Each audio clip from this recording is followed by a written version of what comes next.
ಅಂಜನಾ ಇಲ್ಲ ಅಂತ ನಾನು ಹೇಳಲ್ಲ, ಒಳ್ಳೆಯ ಗುರುಗಳಿಲ್ಲ ಅಂತ ನಾನು ಹೇಳಲ್ಲ, ಇದ್ದಾವೆ. ಅವು ಸಿಗೋವರೆಗೂ ನೀವು ಕಾಯಬೇಕಷ್ಟೆ, ಮೋಸ ಹೋಗ್ಬೇಡಿ. ಓಕೆನಾ? ಓಂ ಶಾಂತಿ. ವೀಕ್ಷಕರೇ, ಅಭಿಮಾನಿಗಳೇ, ಭಕ್ತರೇ, ಗುರುಮಕ್ಕಳೇ, ನಿಮ್ಮೆಲ್ಲರುಗಳದಾಗಲಿ. ನಿಮ್ಮಲ್ಲಿ ಸಾಕಷ್ಟು ಮಂದಿ ನನಗೆ ಅಂಜನದ ಬಗ್ಗೆ ನೀವು ಅಂಜನಾ ಮಾಡಿಕೊಡ್ತೀರಾ, ಅಂಜನಾ ನಮಗೆ ಬೇಕು, ಈ ರೀತಿ ಎಲ್ಲ ಸಾಕಷ್ಟು ಮಂದಿ ನನಗೆ ಕಾಮೆಂಟ್ ಬಾಕ್ಸಲ್ಲಿ ಕಾಮೆಂಟ್ ಮಾಡಿದ್ದಾರೆ. ಓಕೆನಾ? ನೋಡಿ, ಅಂಜನಾ ಸುಳ್ಳು ಸತ್ಯನೋ ಅದು ಕೆಲಸ ಮಾಡುತ್ತೋ ಮಾಡಲ್ವೋ, ಇಲ್ಲಿ ಎಲ್ಲರೂ ಮೋಸ ಮಾಡಲ್ಲ, ಹಾಗೆ ಎಲ್ಲರೂ ಒಳ್ಳೆಯವರಲ್ಲ, ಹಾಗೆ ಎಲ್ಲರೂ ಕೆಟ್ಟವರಲ್ಲ. ಹಾಗೆ ಯಾವುದೇ ತಾಯ್ತ, ಶ್ರೀಚಕ್ರ, ಯಂತ್ರ, ತಂತ್ರ, ಮಂತ್ರಗಳು, ಹಾಗೆ ಆಯುರ್ವೇದಿಕ್ಕು ಹಂಗಂತ ಎಲ್ಲ ಸುಳ್ಳಲ್ಲ, ಹಂಗಂತ ಎಲ್ಲ ಸತ್ಯನೂ ಅಲ್ಲ. ನೀವು ಅರ್ಥ ಮಾಡ್ಕೋಬೇಕು. ನೋಡಿ, ಇದು ಗೋರೋಜನ ನಾನು ತೋರಿಸೋದೀಗ ಗೋರೋಜನ. ಇದು ಅಂಜನಾ ಅಂದರೆ ಇನ್ನು ಸ್ವಲ್ಪ ದೊಡ್ಡದಾಗಿ ಡಬ್ಬಿ ಇರುತ್ತೆ. ಈ ಶೂ ಪಾಲಿಷ್ ಮಾಡ್ತಾರಲ್ಲ ಆ ಥರ ಡಬ್ಬಿಗಳು. ಆದರೆ ಇದು ಚಿಕ್ಕ ಚಿಕ್ಕ ಡಬ್ಬಿ, ಇದು ಗೋರೋಜನ. ಗೊತ್ತಾಯ್ತಲ್ಲ? ಇನ್ನೂ ಸ್ವಲ್ಪ ದೊಡ್ಡ ನೀವು ಕಾಟಿಗೆ ಇಟ್ಕೊಳ್ತಾರಲ್ಲ ಮಕ್ಕಳಿಗೆ ಕಣ್ಣಿಗೆಲ್ಲ, ಆ ಥರ ಡಬ್ಬಿ, ಒಂದು ಡಬ್ಬಿಗಳಲ್ಲಿ ಅಂಜನಾ ಇರ್ತದೆ. ಅದರಲ್ಲಿ ಹಿಂಗೆ ನೋಡಿದಾಗ ಅವ್ರಿಗೆ ಎಲ್ಲೋ ಇರೋರು ಕಾಣಿಸ್ತಾರೆ ಅಂಜನದಲ್ಲಿ. ಇನ್ನೂ ದೊಡ್ಡ ಡಬ್ಬಿಗಳು ಇಟ್ಕೊತಿದ್ರು. ಅವ್ರಿಗೆ ಎಷ್ಟು ಸೈಜ್ ಬೇಕೋ ಅಷ್ಟು ಸೈಜ್. ನೋಡಿದಾಗ ಎಲ್ಲೋ ಇರೋರು, ಯಾರೋ ಮಿಸ್ಸಿಂಗ್ ಆಗಿರ್ತಾರೆ, ಅವ್ರ ಮನೆಯಲ್ಲಿ ಕಳೆದೋಗಿರ್ತಾರೆ, ಯಾವುದೋ ನಿಧಿ ಇದೆ, ಎಲ್ಲೋ ನಿಧಿಗಳು ಕಂಡುಹಿಡಿಯೋದು ಎಲ್ಲ ಇದರಲ್ಲಿ. ಹಾಗೆ ಇದರಲ್ಲಿ ಕೆಲವು ಇದ್ದಾವೆ ವಶೀಕರಣಕ್ಕೆ, ಅವ್ರು ಇಟ್ಕೊಳ್ತಾರೆ ಇಲ್ಲೆಲ್ಲ ಹಣೆಗೆಲ್ಲ, ಅವೂ ಇದ್ದಾವೆ ಅಂಜನಗಳು, ವಶೀಕರಣಕ್ಕೆ ಬೇಕಾದಂಥ ಅಂಜನಗಳು. ಆದರೆ ಈಗೇನಾಗಿದೆ ಅಂದರೆ, ಇದು ಬರ್ತಾ ಟೋಪಿ ಹಾಕೋದು, ಎಲ್ಲರಿಗೂ ಹಣ ತಗೊಬಿಟ್ಟು ಟೋಪಿ ಹಾಕೋದು, ಆ ಥರ ದಂಧೆ ಸಾಕಷ್ಟಿದೆ. ಈಗ ನಾನು ಇಷ್ಟೆಲ್ಲ ಅವ್ರ ಬಗ್ಗೆ ಮಾತಾಡಿಬಿಟ್ರೆ ಅವ್ರು ಏನು ಮಾಡ್ತಾರೆ ಗೊತ್ತಾ? ನನ್ನ ಕಾಮೆಂಟ್ ಬಾಕ್ಸಲ್ಲಿ ಬರೀತಾರೆ, ಡೋಂಗಿ ಬಾಬಾ, ಈ ಬಾಬಾ ಸರಿಯಿಲ್ಲ, ದುಡ್ಡು ಮಾಡ್ತಾನೆ, ದುಡ್ಡಿಗಾಗಿ ಹಿಂಗೆಲ್ಲ ಹೇಳ್ತಾನೆ ಅಂತ ಬರೋದು ಕಾಮೆಂಟ್ಗಳು, ಕೆಟ್ಟ ಕಾಮೆಂಟ್ಗಳು ಬರೋದು ಅವರು. ಯಾಕೆ ಹೇಳಿ? ಈಗ ಅವ್ರ ಬಗ್ಗೆ ಮಾತಾಡ್ತೀನಲ್ಲ, ಅದಕ್ಕೆ ಅವ್ರ ಬಗ್ಗೆ ನಾನು ಏನೂ ಹೇಳಬಾರ್ದು. ಅವರು ಹಿಂಗೆಲ್ಲ ಟೋಪಿ ಹಾಕ್ತಾರೆ, ಅಂಜನಾ ಕೊಡ್ತೀನಿ, ಅದು ಕೊಡ್ತೀನಿ, ಇದು ಕೊಡ್ತೀನಿ, ಏನೇನೋ ಕೊಡ್ತೀನಿ ಅಂದ್ಬಿಟ್ಟು ತಗೊಬಿಟ್ಟು ಹಣ ಮಾಡ್ತಾರೆ. ಅದನ್ನೆಲ್ಲ ನಾನು ಹೇಳ್ಬಿಟ್ರೆ ನನ್ನ ಬಗ್ಗೆ ಕೆಟ್ಟ ಕಾಮೆಂಟ್ ಮಾಡೋದು. ಇನ್ನೇನು ಅವ್ರು ಇಲ್ಲಿ ಏನೂ ಮಾಡೋಕ್ಕಾಗಲ್ಲ ಬಿಡಿ. ಬೇರೆ ಭಾಷೆಯಲ್ಲಿ ಹೇಳಿದ್ರೆ ಅದು ಬೇರೆ ಥರ ಇದೆ, ಅದೆಲ್ಲ ನನಗೆ ಹೇಳೋಕ್ಕೆ ಬರೋಲ್ಲ. ನಮಗೂ ಹೇಳೋಕ್ಕೆ ಬರುತ್ತೆ, ಆದರೆ ನಾವು ಇರೋ ಈ ಲೆವೆಲ್ಗೆ ನಮ್ಮ ಬಾಯಿಗಳಲ್ಲಿ ಯಾವುದೂ ಕೆಟ್ಟ ಮಾತು ಬರಬಾರ್ದು. ಅವ್ರ ಬಗ್ಗೆ ನೀವೇ ಮಾತಾಡ್ಕೊಳ್ಳಿ, ಓಕೆನಾ? ಅಂಥವರು ಈ ಜನಗಳಿಗೆ ಟೋಪಿ ಹಾಕೋದೇ ಅವ್ರ ಕೆಲಸ, ಅದನ್ನು ನಾನು ಮಾತಾಡೋಂಗಿಲ್ಲ. ನೋಡ್ರಿ, ಈ ವಿಡಿಯೋ ಮಾಡಿದ್ಮೇಲೆ ನೋಡ್ರಿ, ಈ ವಿಡಿಯೋನಲ್ಲಿ ಕಾಮೆಂಟ್ ಮಾಡಲ್ಲ ಅವರು, ಬೇರೆ ವಿಡಿಯೋಗಳಲ್ಲಿ ಕಾಮೆಂಟ್ ಮಾಡೋದು ಸುಮ್ಮನೆ ಕೆಟ್ಟದಾಗ ನನ್ನ ಮೇಲೆ. ಯಾಕೆ ಹೇಳಿ? ನಾನು ಹಿಂಗೆ ಮಾತಾಡಬಾರ್ದಲ್ಲ, ಅದಕ್ಕೆ ಹಿಂಗೆ ಮಾತಾಡ್ತೀನಲ್ಲ, ಅದಕ್ಕೆ. ಸರಿನಾ? ಇರಲಿ ಬಿಡಿ. ಆದರೆ ನೀವು ಮೋಸ ಹೋಗಬೇಡಿ ಅಂತ ಹೇಳೋದು ಅಷ್ಟೇ ನಾನು. ನೀವು ಮೋಸ ಹೋಗಬೇಡಿ. ಯಾವ ರೀತಿ? ಟೋಪಿ ಹಾಕೋರೆ ಲಕ್ಷಕ್ಕೆ 99,999 ಜನ ಇರ್ತಾರೆ ಲಕ್ಷಕ್ಕೆ. ಅದರಲ್ಲಿ ಯಾರೋ ಒಳ್ಳೆಯ ಗುರು ಒಬ್ಬನಿರ್ತಾನೆ, ಅವನು ಹೇಳೋದು ಸತ್ಯ ಇರುತ್ತೆ, ಅವನ ಮಾತು ಕೇಳಿ, ಒಳ್ಳೆಯವ್ರ ಮಾತು. ಅದೇ ಟೋಪಿ ಹಾಕೋರು ತುಂಬ ಜನ. ಅದಕ್ಕೆ ನಾನೊಂದು ಉದಾಹರಣೆ ಕೊಡ್ತೀನಿ ನಿಮಗೆ, ಟೋಪಿ ಹಾಕೋರು ಅಂಜನದ ಬಗ್ಗೆ ಒಂದೇ ಒಂದು ಉದಾಹರಣೆ. ನಾನು ಬೆಂಗಳೂರಲ್ಲಿ ಸಿಂಗಾಯನಪಾಳ್ಯದಲ್ಲಿ ವಾಸ ಮಾಡ್ತಿದ್ದೆ. ಆಗ ರಾಜಾಜಿನಗರಕ್ಕೆ ನಾನು ಎಲೆಕ್ಟ್ರಾನಿಕ್ ಟ್ರೈನಿಂಗ್ ಹೋಗ್ತಿದ್ದೆ. ನಾನೀಗ ಅಂಜನದ ಬಗ್ಗೆ ನಿಮ್ಗೆ ಹೇಳ್ತೀನಿ. ಈ ವಿಡಿಯೋನ ಲಾಸ್ಟ್ವರೆಗೆ ನೋಡಿ. ಅಂಜನಾ ಯಾವ ರೀತಿಯೆಲ್ಲ ಮೋಸ ಮಾಡ್ತಾರೆ ಅನ್ನೋದಕ್ಕೆ ಹೇಳ್ತಾ ಇದ್ದೀನಿ, ಗೊತ್ತಾಯ್ತಲ್ಲ? ಲಾಸ್ಟ್ವರೆಗೆ ನೋಡಿ ನಿಮಗೆ, ಓಕೆನಾ? ಒಂದು ಸೀನ್ ಹೇಳ್ತೀನಿ ನಾನು ನಿಮಗೆ. ಚಿಕ್ಕಪೇಟೆ, ಬೆಂಗಳೂರು. ಈ ಚಿಕ್ಕಪೇಟೆ, ಬೆಂಗಳೂರಲ್ಲಿ ಚಿಕ್ಕಪೇಟೆ ಅಂದರೆ ಅಲ್ಲಿ ಭಾನುವಾರ ದಿನ ಸಂಡೇ ಬಜಾರ್ ಅಂತ ಮಾಡ್ತಾರೆ. ಹಳೆಯ ವಸ್ತುಗಳಲ್ಲಿರುತ್ತೆ, ಹಳೆಯ ವಸ್ತುಗಳು, ರೇಡಿಯೋ, ಮಿಷ್ನರಿ ಸಾಮಾನು, ಗುದ್ದಲಿ, ಮಚ್ಚು, ಕತ್ತಿ, ಟೈಲರಿಂಗ್ ಮಿಷಿನ್ಗಳು ಇತ್ಯಾದಿ ಅಲ್ಲಿಡ್ತಾರೆ. ಅಲ್ಲೇ ಏನು ಮಾಡಿಬಿಟ್ಟ, ಒಬ್ಬ ಸುತ್ತು ಜನ ಸೇರ್ಕೊಂಡಿದ್ದಾರೆ, ಸುತ್ತಲೂ 10, 15, 25, 50 ಜನವರೆಗೂ ಇದ್ದಾರೆ. ನಾನು ನೋಡಿದೆ, ಅಲ್ಲಿ ಸ್ವಲ್ಪ ಸಂಧಿಯಲ್ಲಿ ಹೋಗಿ ನೋಡಿದೆ ಏನು ನಡೀತಾ ಇದೆ ಅಂದ್ಬಿಟ್ಟು. ಕೆಲವರು ಹಾವುಗಳು ಗೀವುಗಳು ಎಲ್ಲ ಆಟ ಇದು ಮಾಡೋರು ಇರ್ತಾರೆ, ಇನ್ನೂ ಕೆಲವರು ಏನೇನೋ ತೋರ್ಸೋರು ಇರ್ತಾರೆ. ಹಾಗೇ ಇರ್ಬೋದು ಅಂತ ನಾನು ನೋಡಿದ್ರೆ ಒಬ್ಬ ಡಬ್ಬಿ ಇಟ್ಕೊಬಿಟ್ಟಿದ್ದಾನೆ. ಯಾವ ರೀತಿ ಡಬ್ಬಿ? ಈ ಶೂ ಪಾಲಿಶ್ ಇರುತ್ತಲ್ಲ, ಶೂಗಳು ಪಾಲಿಶ್ ಮಾಡ್ತಾರಲ್ಲ, ಆ ಥರ ಡಬ್ಬಿಗಳು ಇಡ್ದಪ್ಪ, ಚಿಕ್ಕ ಚಿಕ್ಕ ಡಬ್ಬಿಗಳು. ಅದರಲ್ಲಿ ಒಂದು ಸ್ವಲ್ಪ ದೊಡ್ಡ ಡಬ್ಬಿನಲ್ಲಿ ತೋರಿಸ್ತಿದ್ದಾನೆ. ನೋಡ್ರಿ ಅಂಜನಾ, ನೀವು ಯಾರನ್ನ ನೋಡಬೇಕಾದ್ರೂ ನೀವು ಸತ್ತವರು ನಿಮ್ಮ ಪೂರ್ವಿಕರು ಇರ್ತಾರಲ್ಲ, ಸತ್ತೋಗ್ಬಿಟ್ಟಿದ್ರೆ ಅವ್ರನ್ನ ನೋಡಬೇಕಾದ್ರು, ಅಥವಾ ಇನ್ಯಾರೋ ನಿಮ್ಮ ದೂರದಲ್ಲಿ ಯಾರೋ ನಿಮ್ಮ ಮನೆಯಲ್ಲಿ ಕಳೆದೋಗ್ಬಿಟ್ಟಿರ್ತಾರಲ್ಲ, ಮಿಸ್ಸಿಂಗು ನಿಮ್ಮ ಮನೆಯಿಂದ ತಪ್ಪಿಸ್ಕೊಂಡಿರ್ತಾರಲ್ಲ, ಎಲ್ಲ ಹೊರಟೋಗಿರ್ತಾರಲ್ಲ, ಅವ್ರು ಹೋಗಿ 1 ವರ್ಷ 2 ವರ್ಷ 3 ವರ್ಷ ಆಗ್ಬಿಟ್ಟಿರ್ತದಲ್ಲ, ಅವ್ರು ಎಲ್ಲಿದ್ದಾರೆ ಅಂತ ಕಂಡುಹಿಡಬೇಕಲ್ಲ. ಅವ್ರನ್ನ ಕಂಡುಹಿಡೋಕ್ಕೆ ನಮ್ಮ ಹತ್ರ ಡಬ್ಬಿ ಇದೆ ಅಂದ್ಬಿಟ್ಟು, ಈ ಡಬ್ಬಿನಲ್ಲಿ ನೀವು ನೋಡಿದ್ರೆ ಅಂಜನದಲ್ಲಿ ನೋಡಿದ್ರೆ ನಿಮಗೆ ಕಾಣುತ್ತೆ, ಈ ಅಂಜನ ತೊಗೋಬೇಕು, ಸುಮ್ಮನೆ ಕೊಡಲ್ಲ, ಹಣ ಕೊಡಬೇಕು, ಈ ಥರ ಹೇಳ್ದ. ಅವನು ಒಂದು 2-3 ಕರೆದ್ಬಿಟ್ಟ. ಅವರು ಅಲ್ಲೇ ನೀನು ಬಾ ಅಂದ. ಎಲ್ಲರೂ ಬಂದರು. ನೋಡು ಇವಾಗ ಹೇಳು, ನೀನು ಪ್ರಶ್ನೆ ಕೇಳು, ಇದರಲ್ಲಿ ನಾನು ತೋರಿಸ್ತೀನಿ ಅಂತ.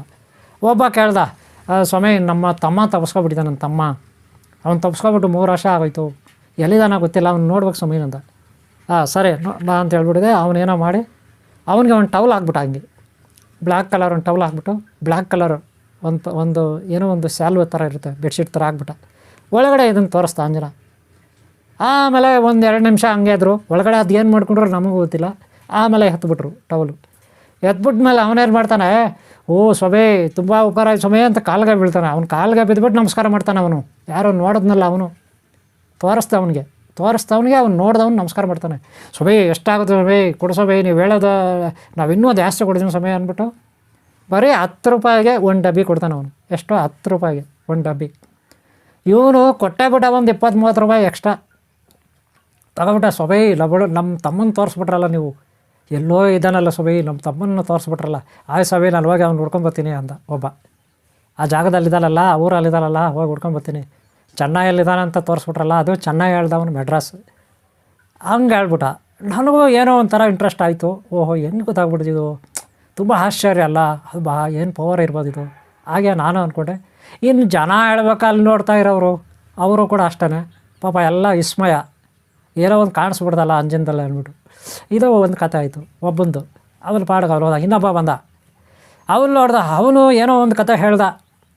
ಅವನು ಏನೋ ಒಂದು ಹೇಳ್ದ, ನಮ್ದೇನೋ ದನ ಕಳೆದೋಗ್ಬಿಟ್ಟಿದೆ. ದನ ಅಂದ್ರೇನು, ಹಸ ಕಳೆದೋಗ್ಬಿಟ್ಟಿದೆ ಸ್ವಲ್ಪ, ಎಲ್ಲಿದೆ ಗೊತ್ತಿಲ್ಲ, ನೋಡ್ಬೇಕು ಸ್ವಲ್ಪ ಅಂದ. ಸರಿ ಅವ್ರಿಗೊಂದು ಬೆಡ್ಶೀಟ್ ಹಾಕ್ದ, ತೋರಿಸ್ತಾ ಒಂದು ಅಂಜನ. ಆಮೇಲೆ 1-2 ನಿಮಿಷ ನೋಡಿದ್ರು. ಆಮೇಲೆ ಎತ್ತರು. ಆಮೇಲೆ ಅವ್ರು ಹೇಳಿದೆ, ಸ್ವಾಮಿ ಹಸು ಇದ್ದ ಕಡೆ ಇದೆಲ್ಲ ಸ್ವಾಮಿ, ಎಲ್ಲ ಕೋಲಾರ ಜಿಲ್ಲೆಯಲ್ಲಿದೆ, ಸ್ವಾಮಿ ಹೋಗಿ ಹಿಡ್ಕೊಂಡು ಬರ್ತೀನಿ ಸ್ವಾಮಿ ಅಂದ ಅವನು.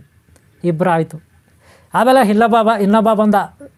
ಆಮೇಲೆ ಅವನು ಹೇಳ್ದ, ನಾನು ಹೆಂಡ್ತಿ ಮನೆ ಬಿಟ್ಟು ಹೋಗ್ಬಿಟ್ಟಿದ್ದಾಳೆ ಸ್ವಾಮಿ, ಎಲ್ಲಿದ್ದಾಳೆ ಗೊತ್ತಿಲ್ಲ. ಅವನಿಗೆ ಒಂದು ಹಾಕ್ದ ಬೆಡ್ಶೀಟು. ಅವಳು ನೋಡ್ದ. ಅವನು 2 ನಿಮಿಷ. ಆಮೇಲೆ ಆಗ ಸ್ವಾಮಿ ನಾನು ಹೆಂಡ್ತಿ ಎಲ್ಲ ಬಾಂಬೆಯಲ್ಲಿದ್ದಾಳೆ ಸ್ವಾಮಿ, ಪೊಲೀಸರಿಗೆ ಹೇಳಿ ಏನೋ ಒಂದು ಮಾಡಿ ಕರ್ಕೊಂಡು ಬರ್ತೀರಿ ಅಂದ. ಅವರು ಖುಷಿ. ನಮಗೆ ಏನೋ ಒಂದು ವಿಸ್ಮಯ ಅಲ್ಲಿ ನೋಡ್ತಾ ಇದ್ದಾರೆ. ಎಷ್ಟು ಚೆನ್ನಾಗಿದೆ ಕಾಣ್ತಾ ಇದೆ, ಹೆಂಗೆ ಕಾಣುತ್ತಿದ್ದು, ಒಳ್ಳೆ ಸಿನಿಮಾ ಥರ ಕಾಣುತ್ತೆ ಅಂತ. ಈ ಘಟನೆ ಯಾವಾಗಪ್ಪ ನಡೆದದಂದರೆ, ಅದು ಹೇಳ್ಬಿಡ್ತೀವಿ ಕೇಳಿ. 1990ರಲ್ಲಿ ನಡೆದಂಥ ಘಟನೆ ಇದು. ಆದರೆ ಇದಕ್ಕೆ ಮುಂಚೆ ಇದೇ ಥರ ಒಂದು ಘಟನೆ ನಡೆದಿತ್ತು. ಅವಾಗ ನಾನು ಕಾಲೇಜು ಸ್ಟೂಡೆಂಟು. ಅವಾಗ ಎಷ್ಟನೇ ಇಸ್ವಿ ಬಂದರೆ 1986 7ನೇ ಇಸ್ವಿಲಿ ಫಸ್ಟ್ PUC ನಾನು ಕೋಲಾರನಲ್ಲಿ. ಇದೇ ರೀತಿ ಇವಾಗ ರಂಗಮಂದಿರ ಅಂತ ಇದೆ, ಟಿ ಚೆನ್ನಯ್ಯ ರಂಗಮಂದಿರ ಅಂತ ಇರುತ್ತೆ, ಅದ್ರ ಮುಂದುಗಡೆ ಹೋಗ್ಬಿಟ್ಟಿದೆ ಅವ್ನ ಗೇಟ್ ಹತ್ರ. ಅವತ್ತು ವಿಸ್ಮಯ ನನಗೆ, ಏನು ವಿಸ್ಮಯ ಅಂದ್ಬಿಟ್ಟು. ಚಿಕ್ಕಪೇಟೆನಲ್ಲಿ ಅಷ್ಟೊಂದು ತೋರಿಸಿಲ್ಲ ಅವನು, ಅಲ್ಲಂತೂ ಭಾಳ ಭಯಾನಕವಾಗಿ ತೋರಿಸ್ದ ಕೋಲಾರದಲ್ಲಿ. ಅದರಲ್ಲೂ ನಾನು ಚಿಕ್ಕ ಹುಡುಗ, ಏನೋ ಕಾಲೇಜು ಹುಡುಗ. ಅವತ್ತು ಭಾಳ ವಿಸ್ಮಯ ಆಯಿತು. ಅಷ್ಟೇ ಅಲ್ಲ, ಅವತ್ತು ಇನ್ನೂ ಒಂದು ಟ್ರಿಕ್ಸ್ ನಡೀತಲ್ಲಿ. ಏನಪ್ಪ ಅಂದ್ರೆ, ಅವ್ರ ಜೋಬಲ್ಲಿರೋ ದುಡ್ಡಲ್ಲಿ ನಂಬರ್ ಎಷ್ಟು ದುಡ್ಡಿದೆ ಅದು ಕೂಡ ಹೇಳ್ಬಿಟ್ರು. ಅವನೇ ನೋಡ್ಬಿಟ್ಟು ಅವ್ರ ಹುಡುಗನ್ನೇ ಒಬ್ಬನ ಕೂರಿಸ್ಬಿಟ್ಟು ಯಾರೋ ಒಬ್ಬನ ಕರೆದ, ಕೂತ್ಕೊ ಅಂದ, ಚೇರ್ ಮೇಲೆ ಕೂತ್ಕೊಬಿಟ್ಟು ಅವನ ಮೇಲೆ ಬಟ್ಟೆ ಹಾಕ್ದ. ಅದು ನೋಡ್ದ. ಅದ್ರಲ್ಲಿ ನೋಡ್ಬಿಟ್ಟು ಅವನು ಯಾರೋ ಒಬ್ಬನ ಕಳ್ದ, ನೋಡು ಅವನ ಜಾಬಲ್ಲಿ ಇಷ್ಟು ದುಡ್ಡಿದೆ, ಇವನ ಜಾಬಲ್ಲಿ ಇಷ್ಟು ದುಡ್ಡಿದೆ, ಆ ನಂಬರ್ ಎಷ್ಟು ಅಂತ ಕೂಡ ಹೇಳ್ಬಿಟ್ಟು ಅವನು. ಭಾಳ ಆಶ್ಚರ್ಯ. ಅವರು ಹೌದಲ್ಲ ಅಂತ ತೆಗೆದು ತೋರಿಸಿದ್ರು. ಈ ರೀತಿ ಆಯಿತು. ತುಂಬ ಆಶ್ಚರ್ಯ ಪಡ್ಕೊಳ್ಬೇಕಾಯ್ತು ನಾವೆಲ್ಲ. ಅದೇ ಅವತ್ತು ಕೋಲಾರದಲ್ಲಿ ಏನು ನಡೀತೋ ಆ ಒಂದು ಆಸಕ್ತಿ ಇತ್ತು ನನಗೆ. ಅದೇ ಚಿಕ್ಕಪೇಟೆನಲ್ಲಿ ನಾನು ಹಣ ಕೊಟ್ಟು ತಗೊಂಡೆ 10 ರೂಪಾಯಿ. ಅವ್ರು ಹೇಳಿದ್ರು, ನೋಡ್ರಿ ನಿನ್ನ ಹೆಸರೇನೆಲ್ಲ ಕೇಳಿದ್ರು. ಆ ಹೆಸರು ಇವತ್ತು ನೀವು ಚೆಕ್ ಮಾಡಬಾರ್ದು, ನಿಮ್ಮ ಹೆಸರಿಗೆ ಇದು ಇವತ್ತು ಆಗೋದಿಲ್ಲ, ನಿಮ್ಮ ಹೆಸರು ಬಲ್ಲಕ್ಕೆ ಇಂಥ ವಾರ ಚೆಕ್ ಮಾಡಬೇಕು, ನಾನು ಇಲ್ಲೇ ಇರ್ತೀನಿ, ಮುಂದಿನ ವಾರ ಬನ್ನಿ, ಇದೇನು ಕೆಲಸ ಮಾಡಿಲ್ಲ ಅಂದರೆ ನಿಮ್ಮ ದುಡ್ಡು 10 ರೂಪಾಯಿ ಇಲ್ಲ 100 ರೂಪಾಯಿ ವಾಪಸ್ ಕೊಡ್ತೀನಿ ಅಂತ ಕೂಡ ಹೇಳ್ದ ಅವನು. 10 ರೂಪಾಯಿ ಇಲ್ಲ 100 ರೂಪಾಯಿ ಕೊಡ್ತೀನಿ, ಇನ್ನೂ ಎಕ್ಸ್ಟ್ರಾ ಹಾಕಿ ಕೊಡ್ತೀನಿ 100 ರೂಪಾಯಿ, ಇದೇನೋ ಕೆಲಸ ಮಾಡಿಲ್ಲ ಅಂದರೆ ನಿಮ್ಮ ಹೆಸರು ಬಲಕ್ಕೆ ಇದಾಗೋದಿಲ್ಲ, ನಿಮ್ಮ ಹೆಸರು ಬಲಕ್ಕಿಂಥ ದಿನ ಶನಿವಾರ, ನಿಮ್ಮ ಹೆಸರು ಬಲಕ್ಕಿಂಥ ದಿನ ಭಾನುವಾರ, ನಿಮ್ಮ ಹೆಸರು ಬಲಕ್ಕೆ ಸೋಮವಾರ, ಹಿಂಗೆ ಹೇಳ್ಬಿಟ್ಟ. ಒಬ್ಬೊಬ್ರದ್ದು ಹೆಸರು ಕೇಳ್ಬಿಟ್ಟು ಯಾರು ತಗೊಳ್ತಾರೆ ಅವ್ರು ಕೇಳ್ಬಿಟ್ಟು ವಾರಗಳೇನಿದ್ರು ಮುಂದಕ್ಕೆ ಆಗ್ದೆ ಅವತ್ತಂತ ಯಾರಿಗೂ ಹೇಳಲಿಲ್ಲ ಅವನು. ಸಾರಿ ನಾನು ತಗೊಂಡು ಬಂದೆ, ಕಾಯ್ಕೊಂಡೆ, ನೋಡಿದೆ, ಬುಡಬುಡಕ್ಕೇನಿಲ್ಲ ಅದರಲ್ಲಿ, ಏನೂ ಕಾಣಲಿಲ್ಲ. ಅಂಜನಾ ಏನೋ ಕಾಣಲಿಲ್ಲ ನೋಡ್ರಿ. ಅಂಜನಾ ಸುಳ್ಳು ಅಂತ ನಾನು ಹೇಳಲ್ಲ, ಮಹಾನ್ ಭಾವರು ಯಾರೋ ಮಾಡ್ಬೋದು, ಅವ್ರಿಗೆ ನನ್ನ ಪ್ರಣಾಮಗಳು, ಯಾರಿದ್ದಾರೋ ಒರಿಜಿನಲಾಗಿ ಮಾಡೋರು. ನಾನಂತೂ ಇದುವರೆಗೂ ಅಂಜನಾ ನೋಡಿಲ್ಲ, ಇರೋದು ಹೇಳ್ಬಿಡ್ತೀನಿ, ನೆನ್ಪಿಟ್ಕೊಳ್ಳಿ. ನನಗೂ ಎಷ್ಟೋ ಜನ ಕಾಮೆಂಟ್ ಮಾಡ್ತಾರೆ, ಅಂಜನಾ ಮಾಡ್ಕೊಡಿ ಗುರುಗಳೇ, ಅಂಜನಾ ಮಾಡ್ಕೊಡಿ ಗುರುಗಳೇ ಅಂತ. ಅಲ್ಲ, ಬುಡಬುಡಿಗೆ ನನಗೆ ಗೊತ್ತಿಲ್ಲ ಅಂಜನಾ ಮಾಡೋದು, ಅವ್ರಿಗೇನು ಮಾಡ್ಕೊಡೋದು. ಅಂಜನದ ಬಗ್ಗೆ ಅಲ್ಲಿ ಮಾಹಿತಿ ಕೊಡ್ತಾ ಇದ್ದಿಲ್ಲ ಅಷ್ಟೇ, ಅರ್ಥ ಆಯ್ತಲ್ಲ? ಓಕೆ, ಇಷ್ಟು ಬ್ಯಾಟ್ರಿ. ಅವರವರ ಹಣೆ ಬರ, ಅವರವರ ಯೋಗ ಪಡ್ಕೊಂಡು ಬಂದಿರ್ತಾರಲ್ಲ, ಯೋಗ ಬಲ, ಅದರಂತೆ ಅವ್ರಿಗೆ ಈ ಪ್ರಕೃತಿನಲ್ಲಿ ಒಳ್ಳೆಯದು ಕೆಟ್ಟದ್ದು ಎಲ್ಲ ಆಗುತ್ತೆ. ಅವರವರ ಕರ್ಮ ಅಂತೀವಲ್ಲ ಹಾಗೆ, ಕರ್ಮಫಲ ಆಧಾರದ ಮೇಲೆ ಅವರವ್ರಿಗೆ ಒಳ್ಳೆಯದು ಕೆಟ್ಟದ್ದು ಆಗ್ತಾ ಇರುತ್ತೆ. ಆದರೆ ನಮ್ಮ ಪ್ರಯತ್ನಗಳು ದಾರಿದ್ರ್ಯ ನಿವಾರಣೆಗೆ, ಐಶ್ವರ್ಯ ಅಷ್ಟೈಶ್ವರ್ಯ ವಶೀಕರಣಕ್ಕೆ, ರೋಗ ನಿವಾರಣೆಗೆ, ಶತ್ರು ಬಾಧೆ, ದುಷ್ಟಶಕ್ತಿಗಳ ಬಾಧೆ ನಿವಾರಣೆಗೆ, ಸ್ವಪ್ನಗಳ ನಿವಾರಣೆಗೆ ಏನೋ ಒಂದು ಮಾಡ್ತಾ ಇರಬೇಕು. ಪ್ರಯತ್ನ ನಮ್ಮದು ಮುಂದುವರಿಸ್ಬೇಕು. ನಾವು ಪ್ರಯತ್ನನೇ ಪಟ್ಟಿಲ್ಲ ಅಂದರೆ ಹೆಂಗಪ್ಪ ಫಲ ಸಿಗುತ್ತೆ? ಹೆಂಗೆ ಸಿಗುತ್ತೆ ಫಲ? ಸಿಗಲ್ಲ. ಯಾವುದೋ ಒಂದು ಮಾರ್ಗಗಳನ್ನು ನಾವೇ ಕಂಡ್ಕೋಬೇಕು. ನಮ್ಮ ಪರಿಹಾರಕ್ಕೆ ನಾವೇ ಕಂಡ್ಕೋಬೇಕು. ನಮ್ಮ ಕಷ್ಟಗಳ ಬಾಧೆಯಿಂದ ಮುಕ್ತರಾಗಲಿಕ್ಕೆ ನಾವೇ ಪ್ರಯತ್ನ ಪಡಬೇಕು, ಮಾರ್ಗಗಳನ್ನು ಕಂಡ್ಕೋಬೇಕು. ಹಾಗೆ ಅನಾದಿ ಕಾಲದಲ್ಲಿ ಋಷಿಮುನಿಗಳು, ತಪಸ್ವಿಗಳು, ಗುರುಗಳು ಪರಿತಪಿಸ್ತಾ ಇದ್ದರು ಈ ಕಷ್ಟಗಳಿಂದ ಹೇಗೆ ಮುಕ್ತರಾಗೋದು ಅಂತ. ಆಗ ಜಗನ್ಮಾತೆ ಪಾರ್ವತಿ ಪರಮೇಶ್ವರನಲ್ಲಿ ಪ್ರಾರ್ಥನೆ ಇಟ್ಲು, ಒಳ್ಳೆಯವರಿಗೆ ಒಳ್ಳೆಯದಾಗಬೇಕು ಯಾವಾಗಲೂ.